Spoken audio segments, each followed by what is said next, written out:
certain that, we were going to go down. I just didn't see the Nuggets beating Popovich in a Game 7, Luckily, and we that came Game out, 7 was here in Denver, or I don't think it would have gone that way. No, we would have lost. I mean, we built up a big lead, and then we almost blew it at the end. So, and that was and moving forward, so we we, as you all know, we ended up winning that series in 7 games, moved past San Antonio, went on to Portland, and got ourselves into the same situation where Game 7 here in Denver. Yeah, here in Denver. Yeah. Got up early by 17. Big lead. And we blew it. We did. We blew it. And and unfortunately, with the way we played basketball in the second half of that Game 7, we weren't able to hold on to that lead.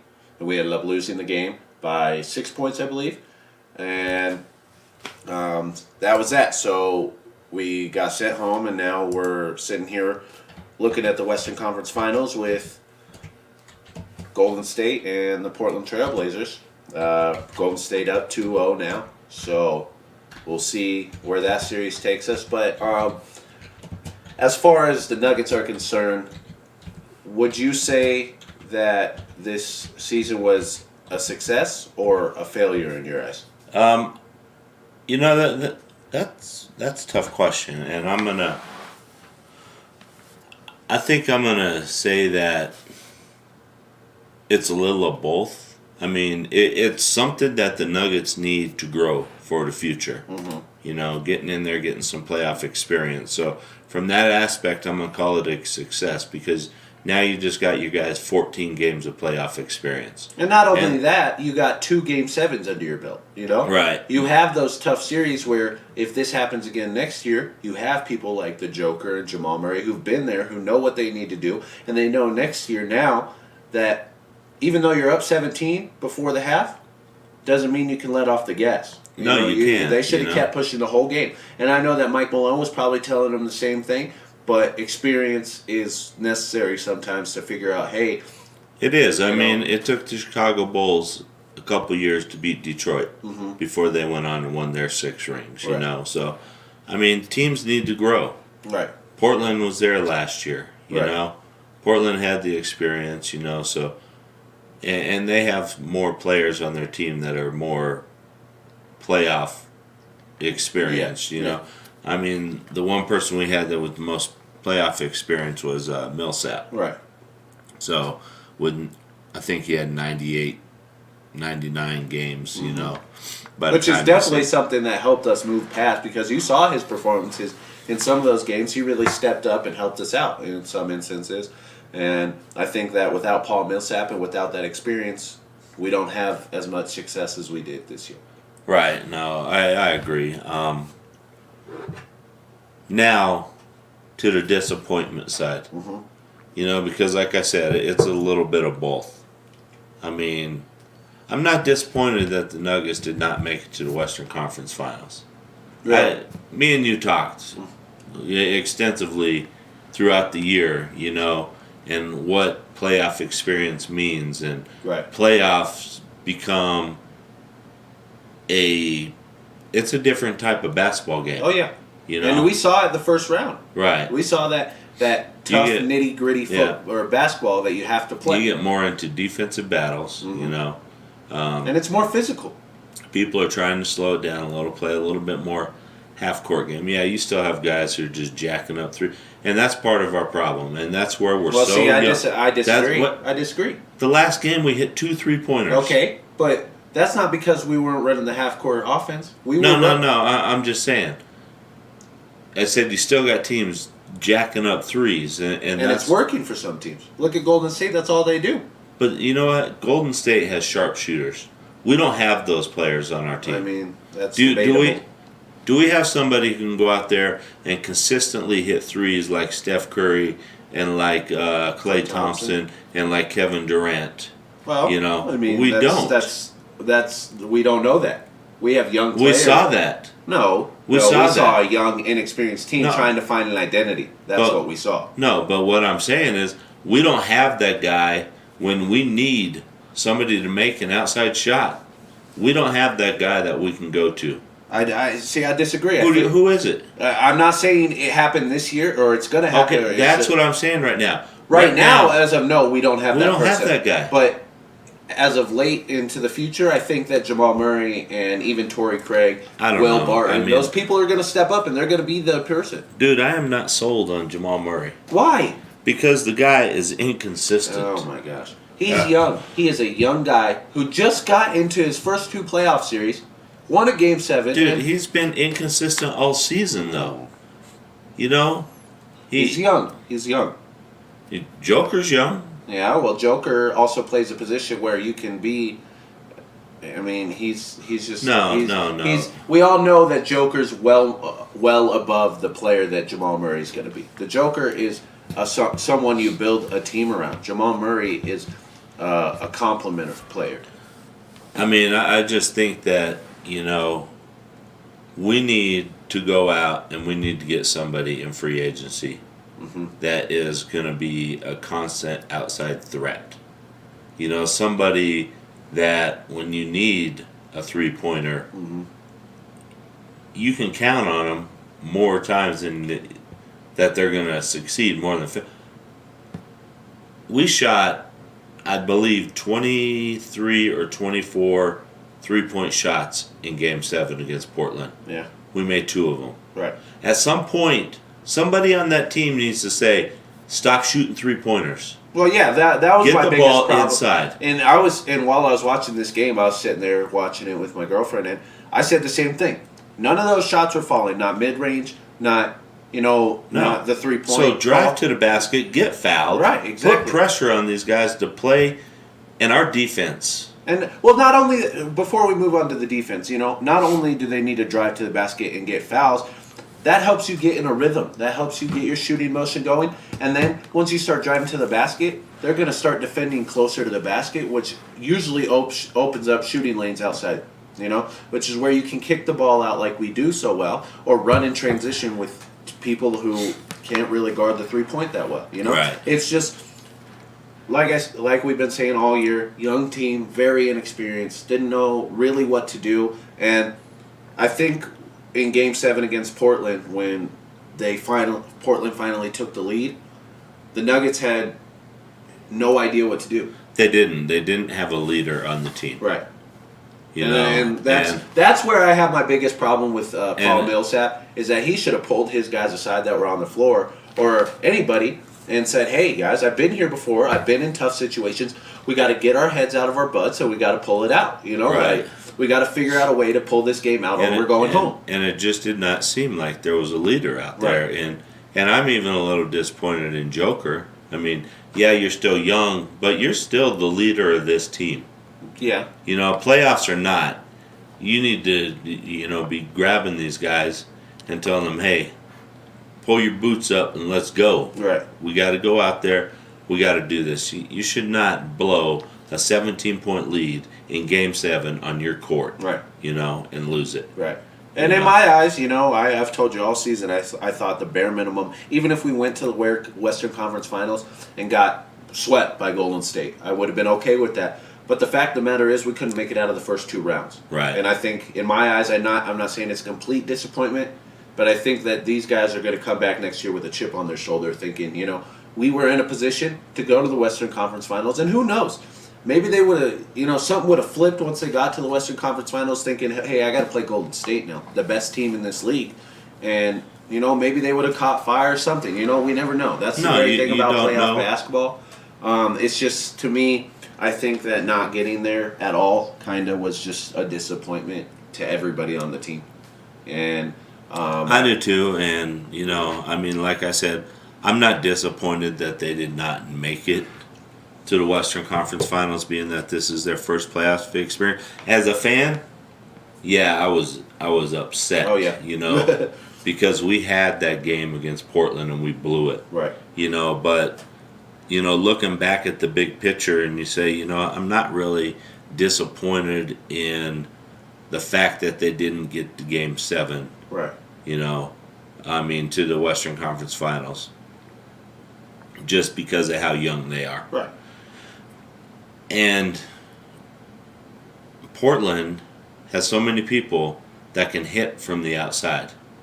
Yeah. You know, they got Lilliard, they got Collins, they got Hood, Yeah. McCollum. Yeah. You know, I mean, and we did not have an answer for it, and also our defense at times was just letting guys run right down the middle of the lane. Right.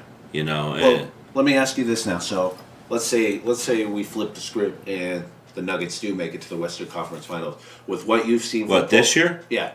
Now, with what you've seen from Portland State? No, from Portland. Yeah. Do you think that the Nuggets would be a better equipped team to defend the Golden State Warriors? Absolutely not. No? No. Okay. No. Well, then me and you are on the same page because Portland had a chance to win Game 2. Portland should have won Game 2. Yeah. You know, Portland. But Steph Curry just caught fire. Right. You know, and that whole team, you know, Klay Thompson and all those guys, and they stepped up their defense. But that was a game that Portland could have stole and made this a series. Now I think this thing's probably going to end in 5. They may win one at home, but they're not going to win both of them. And they might get swept, you know. But I think the Nuggets would have been 4 and done with Golden State. I just don't. Even if we came back to Denver? Right, because we don't match up well with them. Right. You know, we don't have the outside shooters like they have. And not only just outside shooters, we don't have great perimeter defense anyway. And with Draymond Green and others like that, look at the way Portland was out rebounding us on their offensive rebounds.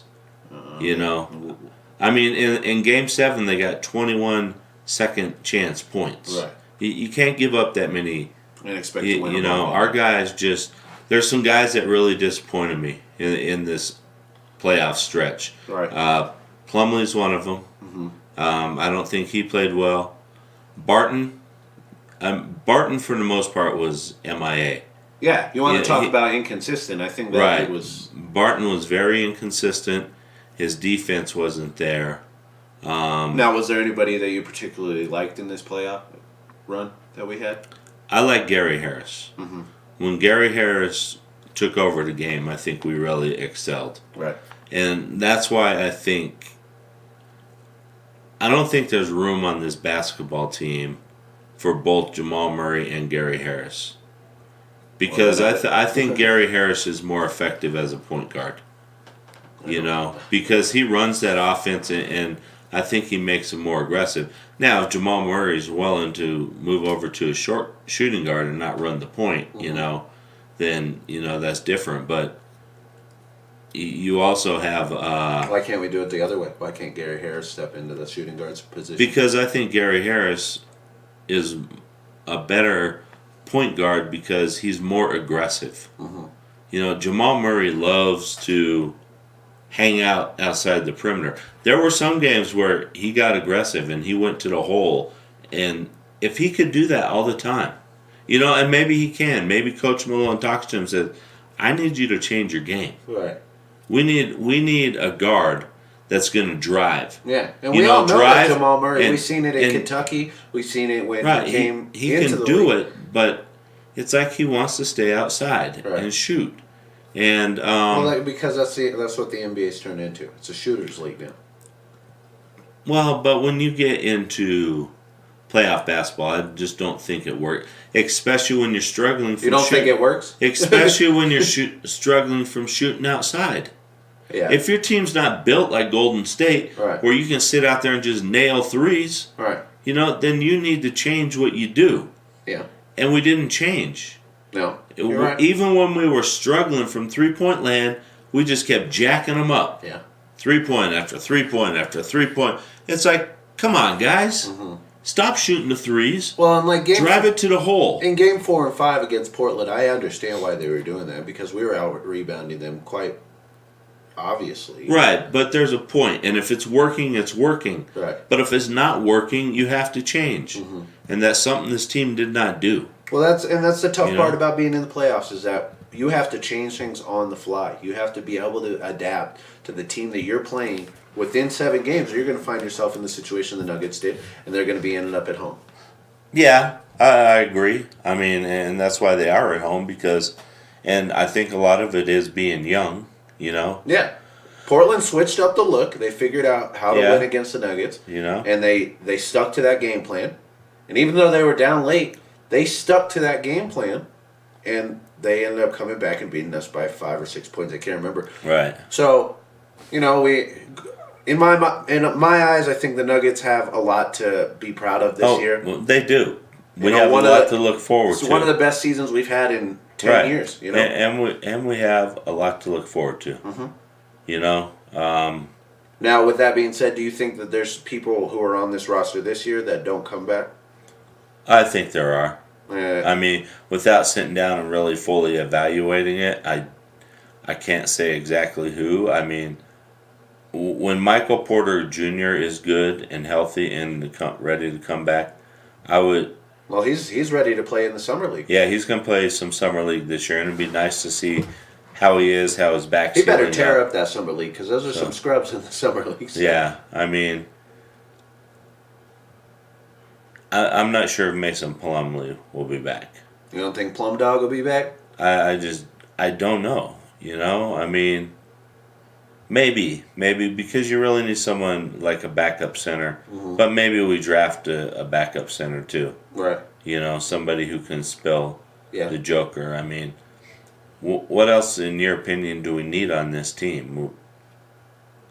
I think we need a true shooting guard. I think that what we also need is a real power forward. I know Paul Millsap is getting older, and he's getting up there in age. He might be talking about retirement here in the next couple of years, or even now. We don't know. It hasn't come out yet. I don't know what's going to happen, but I think that we need someone a little more young, youthful, still with that same kind of passion that Paul Millsap plays with. But I think that if we were to go out and make a move with Paul Millsap, we could get a lot more, Especially because I think that he has a few more years left in his tank. I do too, and I think if Paul Millsap wants to stay on the Nuggets, he needs to renegotiate his contract. Yeah. I mean, he's not worth $30 million a year. No. He's more of a team. I didn't think he was worth $30 million when he signed with us. Well, I didn't either, and I was sort of shocked that the Nuggets gave him that kind of money. I mean, I get it. He's a veteran. He's a great player. But you're paying somebody $30 million a year. That's a guy who's supposed to be change your team. That's how much Steph Curry makes a year. Right. That's the kind of guy who's supposed to change your team. Mm-hmm. Take you to the next level. Right. And I don't think Paul Millsap has done that. I mean, he definitely I'm not going to say he's bad. This year.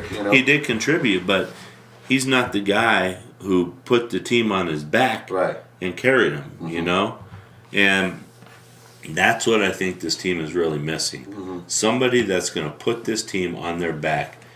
And I was disappointed that Jamal Murray didn't do it.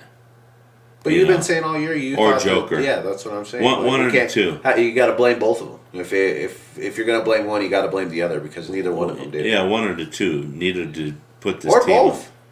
Why not both? You guys are supposed to be the leaders of this team. You run the point and you run the center. Yeah. And you guys are the two main components of this offense and the defense.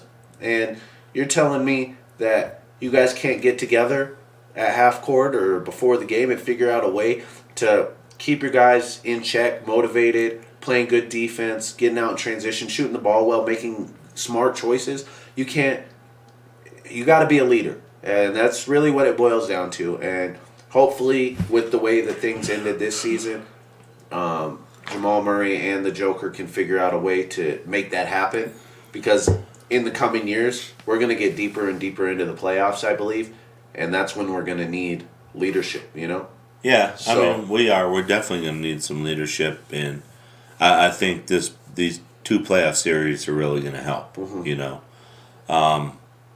So, that said, what do the Nuggets do in free agency this year? Well, I think that we're still one of the better built teams in the NBA. I think that we have a lot going for us, a lot more than negatives, A lot more. No, I agree 100% there. But I don't think we can use some help. Right, definitely. No, I think so. I know that there's been trade rumors flying around about how Klay Thompson could possibly end up here if he decides. He's going to be a free agent. Right, if he decides that he wants to leave Golden State. Right. So that's something that I think that if that's really in the cards, the Nuggets should go all out for it, because that is a dude you want on your team. That is an underrated point guard in this league who gets outshadowed or has to stand in Steph Curry's shadow. You know? Yeah, I mean, he's not a point guard, but yeah, He could be. I don't think so, but I mean, he would be a great guy to really give you that outside shooter. Mm-hmm. You know, let Jamal Murray or Gary Harris, you know, be that person who drives the ball Mm-hmm. inside and either gets a shot, gets fouled, or you kick it out. You Right. know, because when you bring that ball inside, multiple people are going to collapse on you. Mm-hmm. You're going to have open guys. Mm-hmm. You got to get the ball out to them, and then they have to be able to hit it. Klay Thompson's one of those guys. He'll sit there all night and tear you apart. Even with know? someone in his face, either that or the dude is smart enough to know when to swing the ball too. If he gets the ball on Klay an outlet Thompson does pass not to the force 3-point stuff. line, Yeah. he'll know that he has a guy to his right or left, and he'll swing the ball. Right. You know, and he'll create a better shot for you. And I think that's what we need too. And I think with what Klay Thompson has to offer, his playoff experience, the way he plays basketball, and the leadership that he could bring to this team, I think that it would be the best option for us. Obviously, that's best case scenario. Right. Now, how about a Kawhi Leonard? I don't think that we need him. That is a true point guard, right? So why would we bring another point guard if? I don't know. I'm just throwing names out there. I mean, he is a great defensive point guard, and yes, he can score the basketball, but we already have a point guard who can score the basketball, and if Jamal Murray would just step up his defense, we would basically have an equivalent to Kawhi Leonard. Okay, all right. So, Anthony Davis. that'd be a nice compliment to. He wants out of New Orleans. Right, obviously. He's still under contract. It's going to have to be a trade. Right. So you're going to have to give up a lot. Right. But the question and that's my problem, is that he would be a nice compliment to the Joker with two big men on the inside, but he's asking for too much. He basically wanted LA to give up their whole team for him. Right. And what do you think well, he's going to... He didn't. New Orleans right. did, you know. Right. So... Well, either way, I mean, what do you think he's going to... Or what are they going to expect when he comes to Denver? Well, my question is now, I mean, is he even going to want to leave New Orleans now? Because now... New Orleans has the number 1 pick. Yeah, probably going to go out and get Zion. Yeah, they're going to get Zion. You know, Zion and Anthony Davis together. Mm-hmm. And they have Drew Holiday. Yeah, I mean, that might be a very formidable team next year. Right. You know, I don't know what the situation is in New Orleans. I don't know why Anthony Davis wants out so bad. Mm-hmm. You know, to the point where... Well, there's been reports of him not getting along with coaching staff either, too, so... And if that's the problem, then does the coaching staff change? I mean, would you rather change your coaching staff or change the person you could possibly build the team around? I myself personally, I would change the coaching staff. Me too. If your superstar or franchise player and the coach are not getting along, I mean, look, LeBron James has done it. Right. I mean, LeBron James had that one dude, I can't even remember his name. I think he was out after 5 or 10 games in Cleveland, beginning of the season. Right. You know? Mm-hmm. Luke Walton's not in L.A. now because of LeBron. Right. You know? Either certain players can dictate, and... Magic Johnson, too. Well, Magic didn't let him go. Magic resigned, so... Right. But, I just think that, you know, there's certain players in the league that can dictate who their coach is going to be. Mm-hmm. I'm sure Steph Curry got sick of Steve Kerr, and Steph Curry went to management at Golden State. Who are you going to get rid of? Are you going to get rid of Steve Kerr, or are you going to get rid of Steph Curry? See, now that's a tough one, because Steve Kerr is a great coach. Well, Steve Curry also has a great team. Yeah. So yeah, but that dude is also a genius when it comes to that. And that. also, I mean, how much coaching is there really in pro basketball? Besides substituting. I mean, we don't really know what goes on behind the scenes. No, so. I mean, in practices and stuff, you're coached, but come game situation. Right. I mean, how much these guys are professionals. They practice, they breathe, eat, and sleep basketball. So eventually, there's really no need for a coach. I get it. And he's the guy, like I said, he's in charge of the substitutions, and calling time. And yeah, there's times, when the coach has some impact on a game. Right. But for the most part, I think 75% of the time, it's just 5 dudes out there doing what 5 dudes want to do. Right. Especially in the NBA. Yeah. The NBA has become an all-about-me league. Right. And sometimes it's boring to watch, especially with all these three-pointers. I know you're young generation, you guys love it, you know? But my generation, we grew up on fundamental basketball. You're telling me that when someone drops, or when they're 4 or 5 steps behind the 3-point line, and they jack up a 3, and it just makes that crisp. No, I'm not saying that doesn't get me excited. Oh man, that's. But you know what? It's just sort of like the NFL now. You know, the NFL's just gone. It's almost like Arena League football. You know, with the offenses and everything. Yeah, it's a passing league. Right.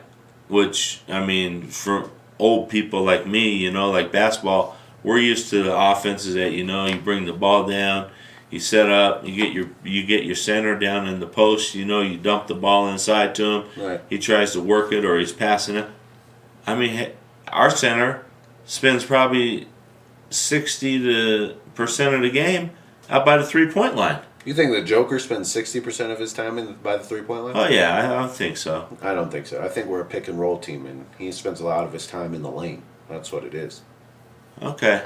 I mean, it's just, you know, whatever. But you understand what I'm saying. No, I get it. I mean, the game has changed quite a bit. It has changed. And it's a shooter's league now. Yeah. Like you said, it's not fundamental basketball anymore. People either get crossed up, you're shooting the ball. You know, it's fancier. You know, athletes have developed. You know, speed, strength. But it'll be interesting. We got the NBA draft coming up at the end of June. It'll be interesting to see who the Nuggets pick up. Right. You know? What pick do we have? I'm not sure if they've finalized. I know they did the lottery pick, but I don't know where Denver's sitting right now. I haven't seen the whole schedule, and I'll look at that before the next podcast, which we will not have next weekend because I'll be out of town.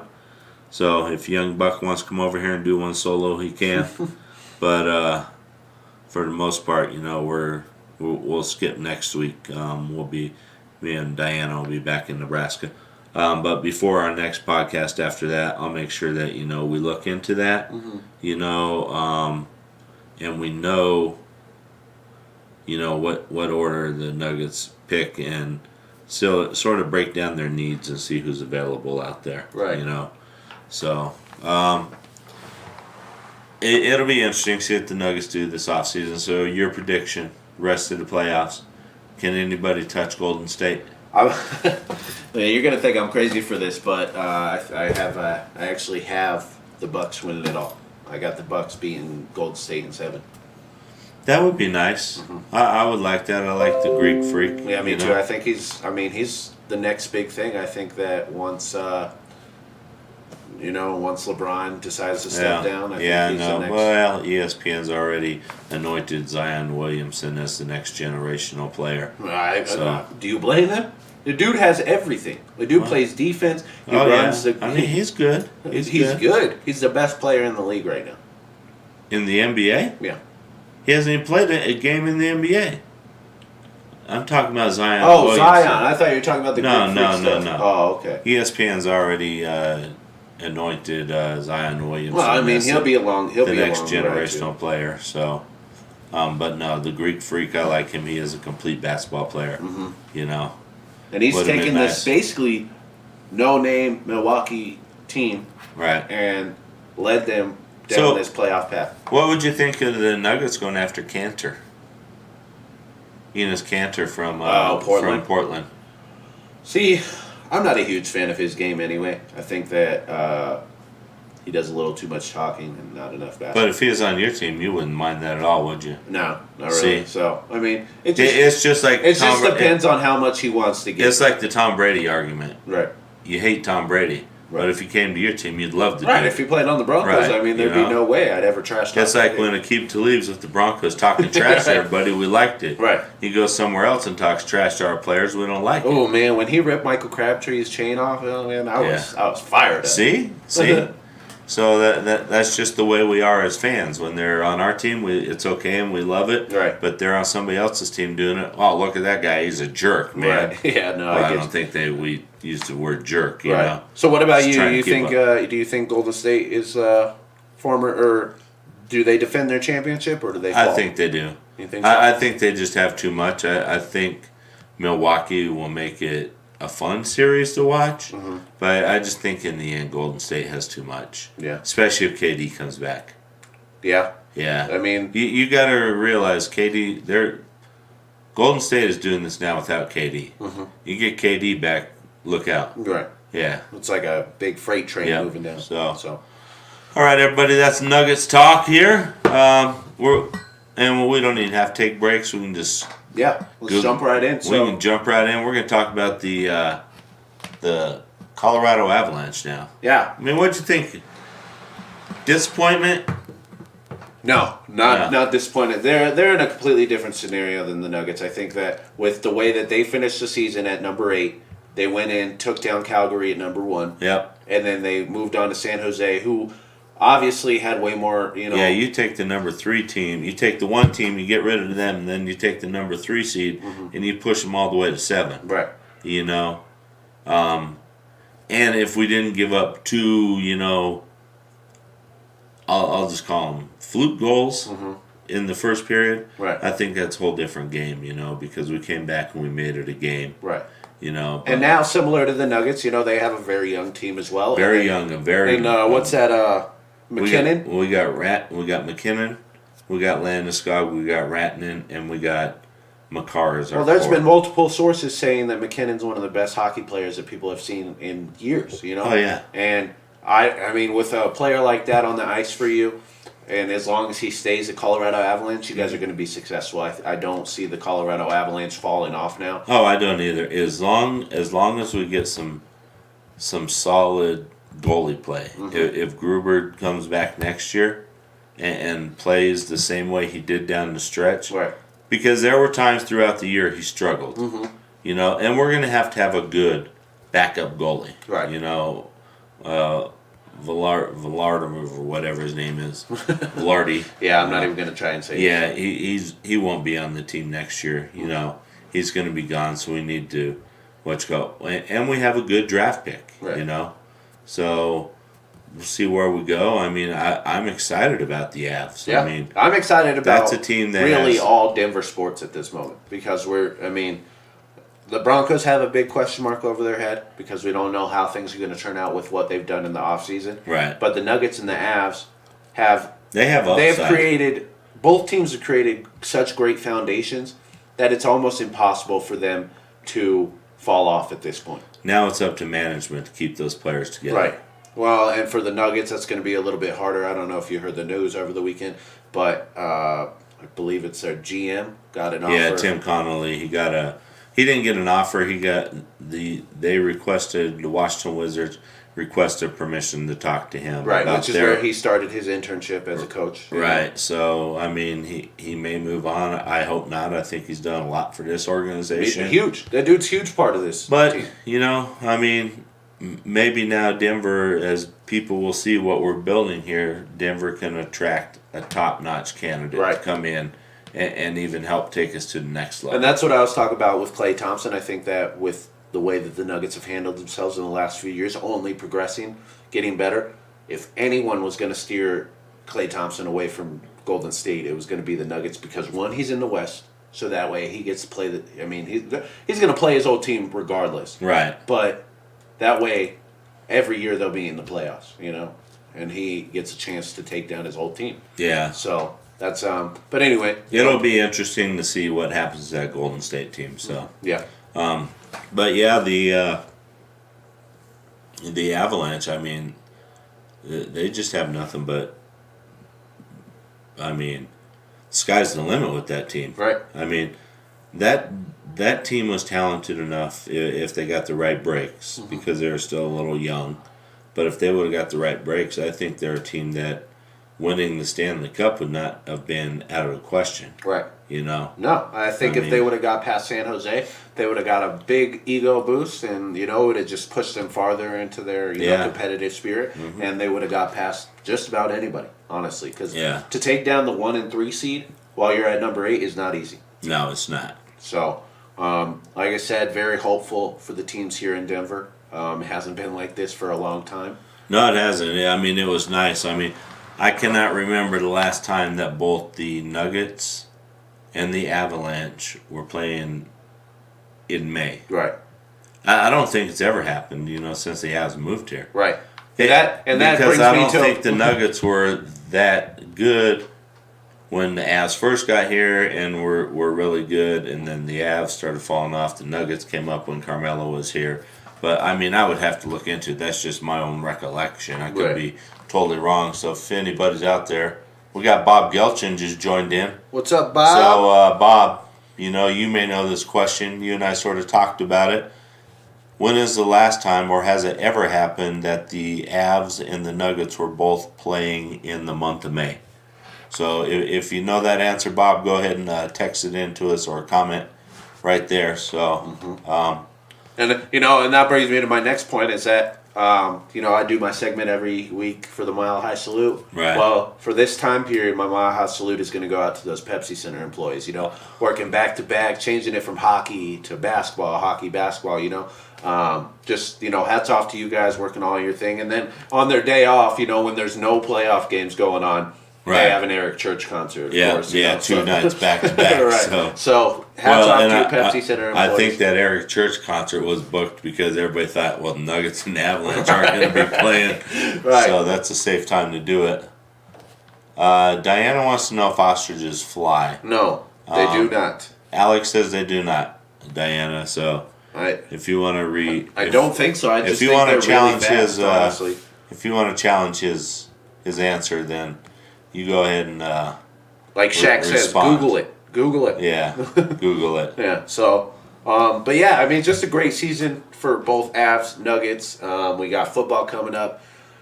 The Rockies continue to struggle, I believe. Yeah, Rockies are, I think, couple games below 500. Mm-hmm.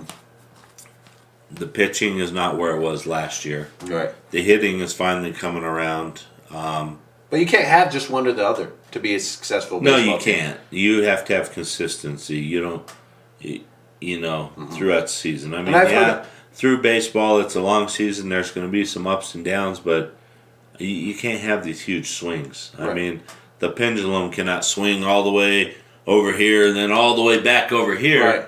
Mm-hmm. Back down here is a little better. Mm-hmm. You want to be like that. And what really irritated me is the other day I read this on ESPN.com, saying that the Rockies had one of the worst defenses in the Major League Baseball. But this year.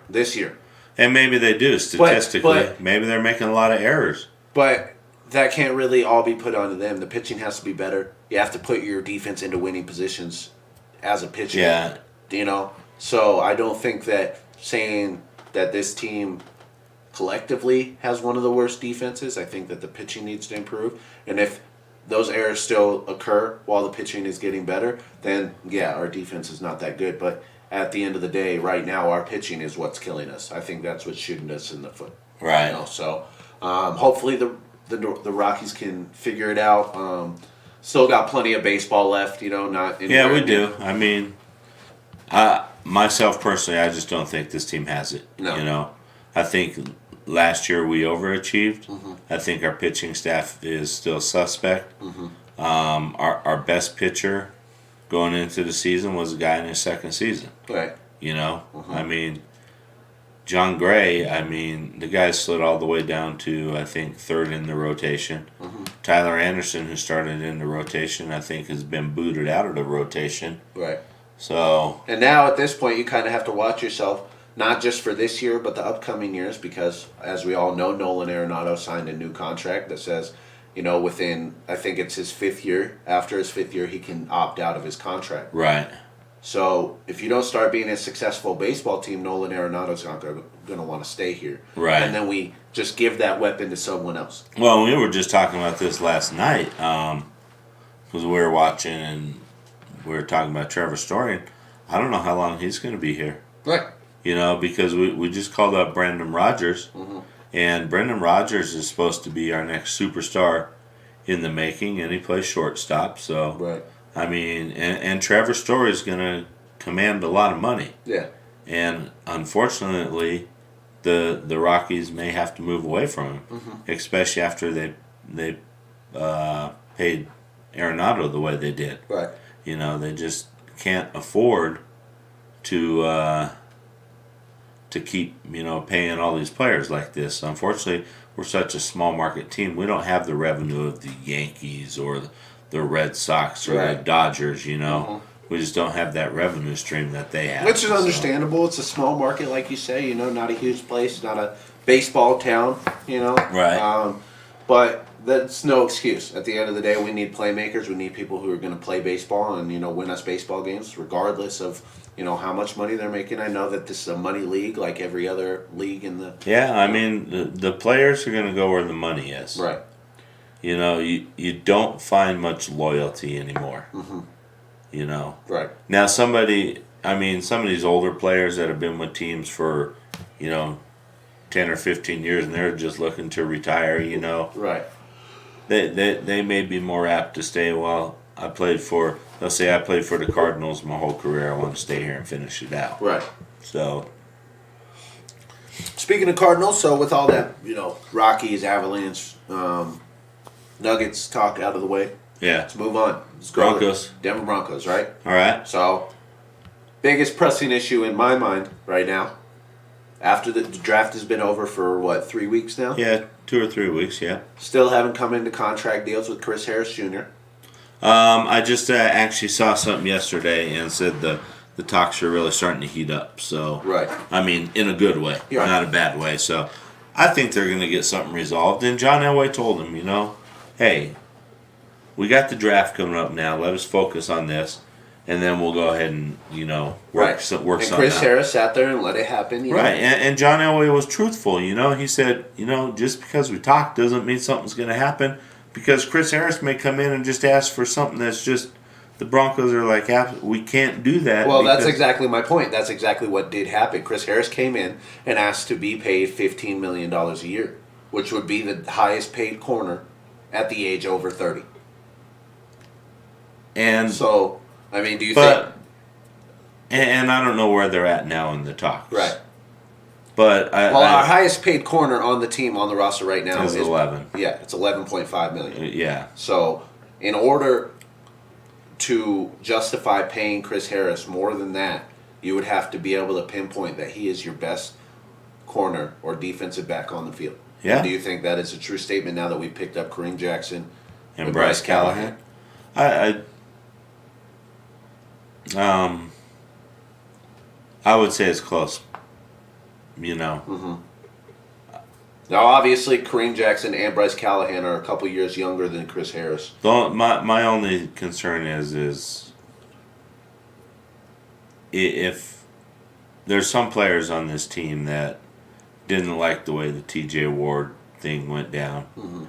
They didn't like the way Aqib Talib went down. Right. I wasn't a fan of that either.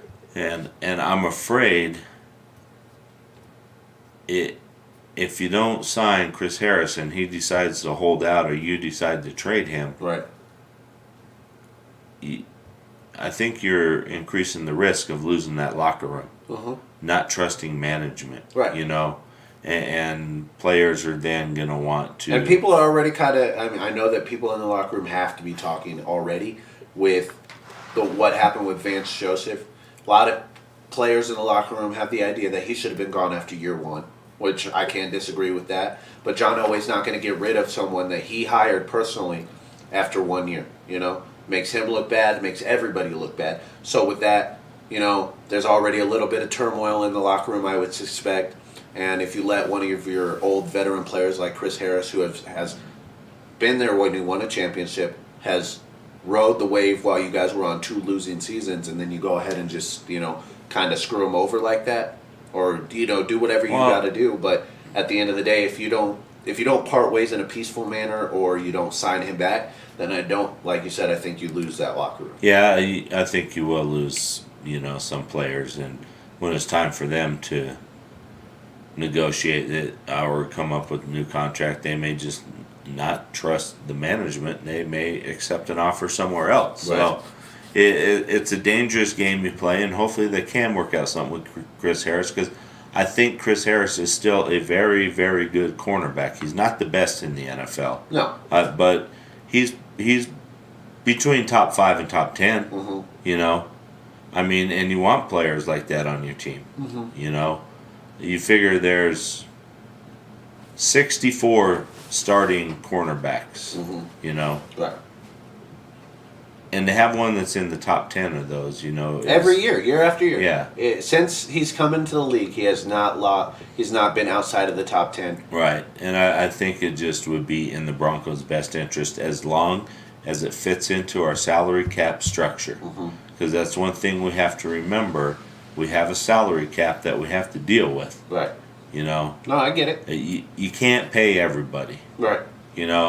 And some guys are gonna, But I've been saying this a while ago, and before the draft even started, before all this talk, before Chris Harris, I knew that his contract was coming up.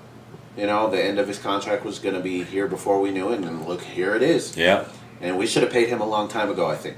I think that because of the fact that we went from being Super Bowl 50 champions, and then 2 years in a row we lost. Yeah. We had 2 losing seasons. He had to ride that wave. Right. He had to go from being the best team in the league to one of the worst. Right. And I think he stuck out with that, and that's where loyalty comes in. But your player's not going to be so much loyal to you if you keep doing stuff like this to him. I think that he was one of the people, him, Von Miller, everybody who was here. I know Von Miller got his payday, and I think that Chris Harris deserved it a long time ago. And I think that now that it's coming down to closer to the season, training camp's coming up, and I think less than 2 months. It's just, I think he should have been paid a long time ago. Yeah. The dude is a asset to our team, and he always has been.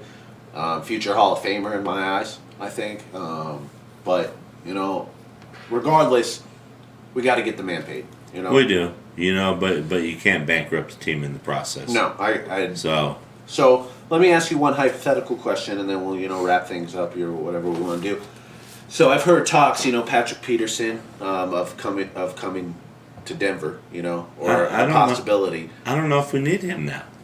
So, would you take a straight up trade with Chris Harris over Patrick Peterson?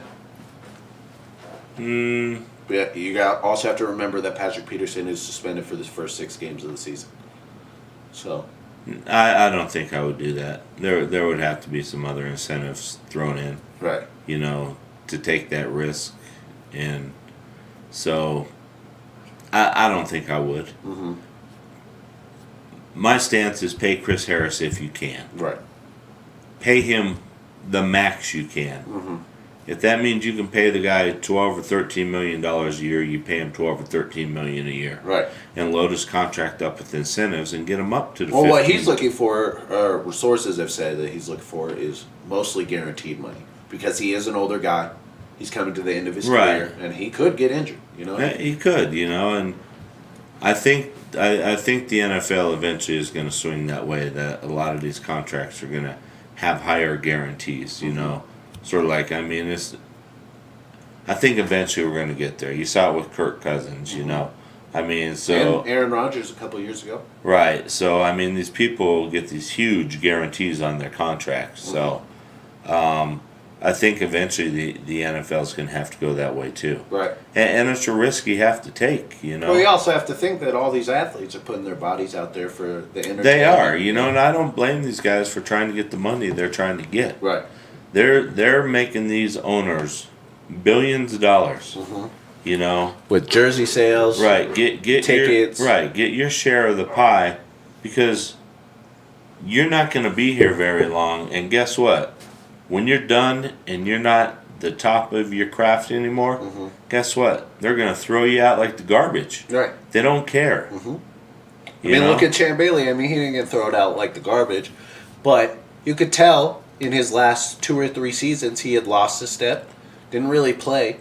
And, right. Just couldn't really. Yeah, and he left on his own terms, But yeah, you don't. These players need to think about themselves, their families, Mm-hmm. And life after football. Right. Now let's look at it.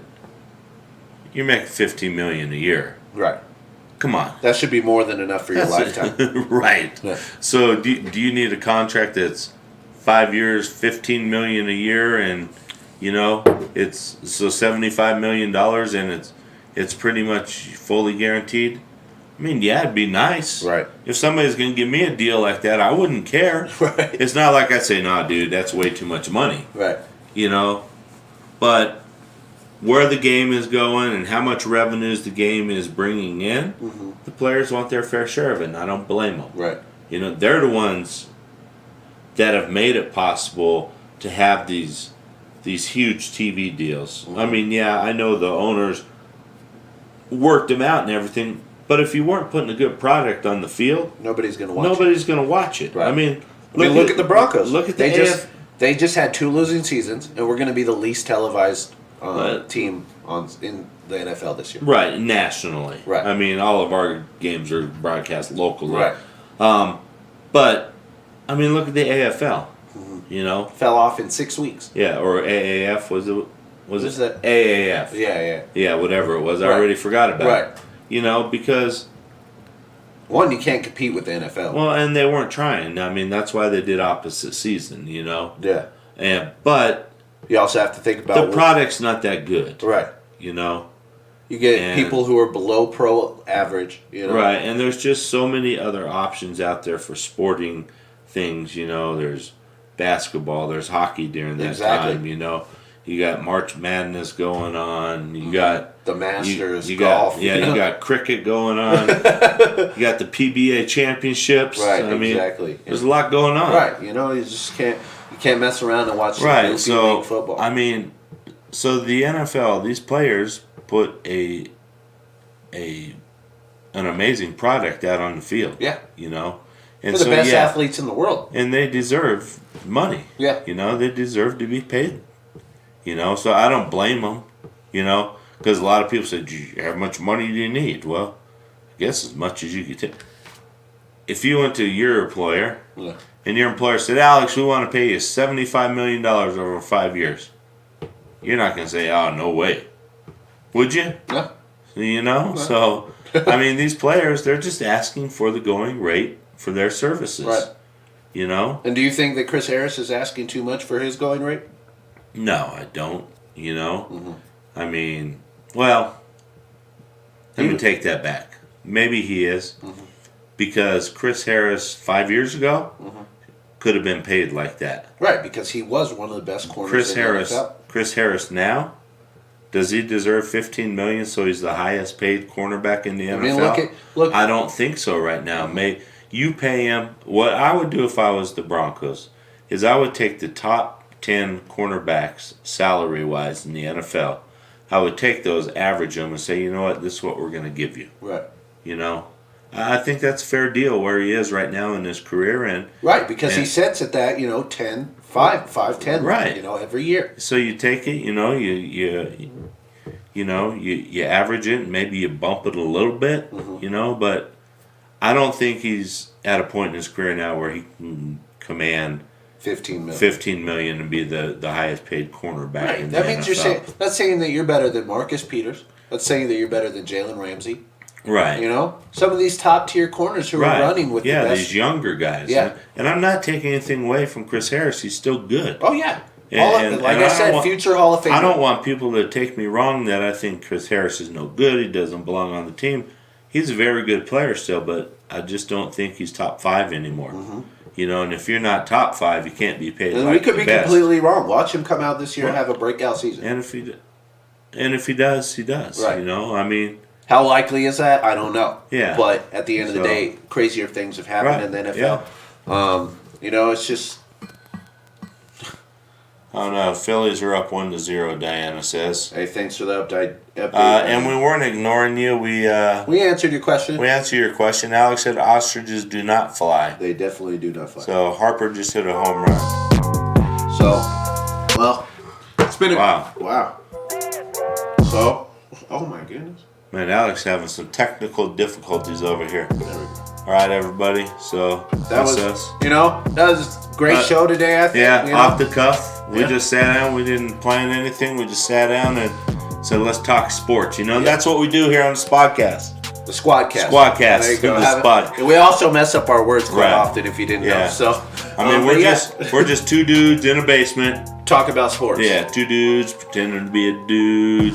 Because I'm a dude. He's a dude. She's a dude. We're all dudes. Yeah, we're all dudes. Yeah. So, with that being said, great show today. I had a great time. I love just coming down here and, Yep, hang out in the basement, talk some sports. It's nice and cool down here, That's what we do on the SquadCast. We don't have production meetings. We don't say, hey, we're going to do a rundown and this exactly what we don't script stuff around here. Nope, right off the dome. Right out of here. Right off the dome, and if you guys have any suggestions, questions, comments, don't be afraid to leave it on our Slade Sports Squad Facebook page, Twitter, Instagram. I know my old man's messing with that Instagram. I don't mess with that stuff, but let him do it. If you have any questions, you can always direct message me or him. Be more than happy to answer your questions. And with that being said, my name's Alex Slade, and I'm going to sign off. And I'm David Slade, and Alex is going to take us out of here. I'll see y'all later.